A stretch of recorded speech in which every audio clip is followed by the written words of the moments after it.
Howdy, this is Bubba / Dollywood Outsider here with another video. Going to do one about the Dollywood 2025 operating calendar. It just came out last night.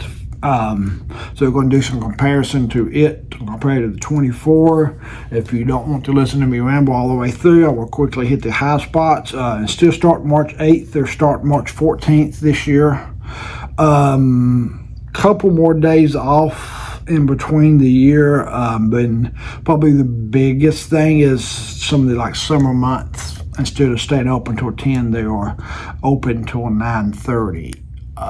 So that's kind of and they're closing one day earlier. So they went from the 6th to the 5th to the 4th. But looking at the festivals and the key dates, the season Passover Day is March 14th. That's a Friday. We're already hearing conflicting reports about bringing friend passes.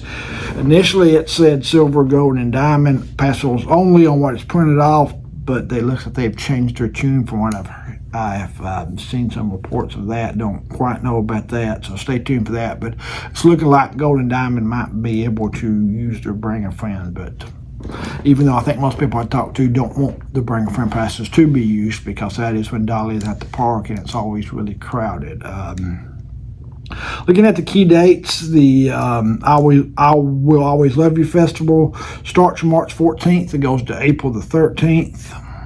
And then you've got a 5-day break, and so one ends April 13th. The Spring Festival is April 18th through the June 8th, and then so you got off no festival the June 9th through the 13th, and then the June 14th to August 6th starts the summer celebration, and then you got a big time off between August the 3rd and to September the 12th, which is roughly about the same as last year. So you've got a good window there, about 5 weeks, where there's not a festival. So,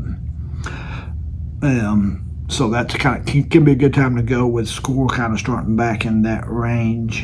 And then the Fall Festival is September 12th through October 27th. Again, that's roughly the same as last year. And the Christmas from November 1st up until close on January the 4th.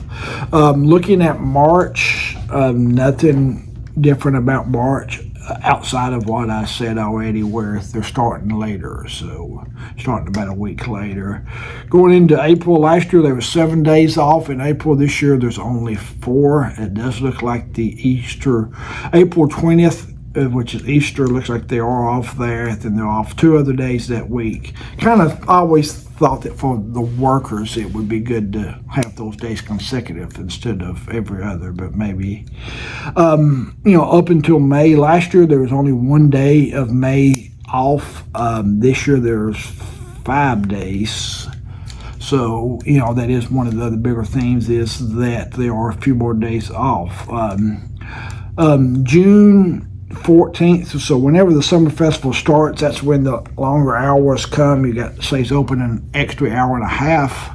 Again, the big news, probably the biggest news, is instead of staying open till 10, they do 9:30, so it's 30 minutes shorter. I know a lot of times if you're a veteran and you want to get the most out of your rides, the time to get all the rides in is in that last hour of the day. So so from the business side, I do think that makes sense to close it out 30 minutes early, because most people do not stay all day long. But I know that is a loss from the customer side of things, and not have that 30 minutes. But August, you see some, again, they're open every day in June and July, because that's the busy time.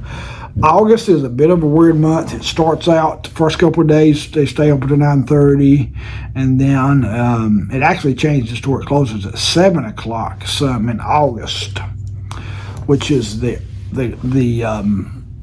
earliest they will close all year, is some dates in August and early September. So that tells you that's probably a slow time, that there's no festival going on during that time. So that's a good time to,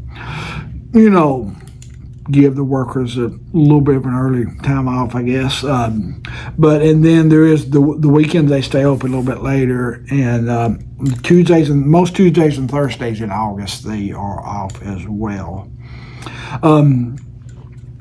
Going over to September, some days they're close again at 7, which a little bit surprised that the Labor Day weekend in there is closing at 7, it looks like. And then on later in the month, they stay open till 9. No extra days off compared to last year on that. There is one extra day off at the end of October. Everybody knows October is a busy time for them. They stay open till 9 o'clock. When they change over from the fall to Christmas, there's an extra time off there. 4 days. Last year it was just 3. Looking at November and December, pretty much the same. They're off the Thanksgiving, Christmas Eve, Christmas Day, stay open till 9 o'clock with Christmas lights going on. They closing one day earlier. It was so it was 5th last year. This year it's the 4th, and that's it. I saw some talking with people. Talk is something that's always going on. So, if you do want Dollywood to stay open year-round, I'm personally not one of those people.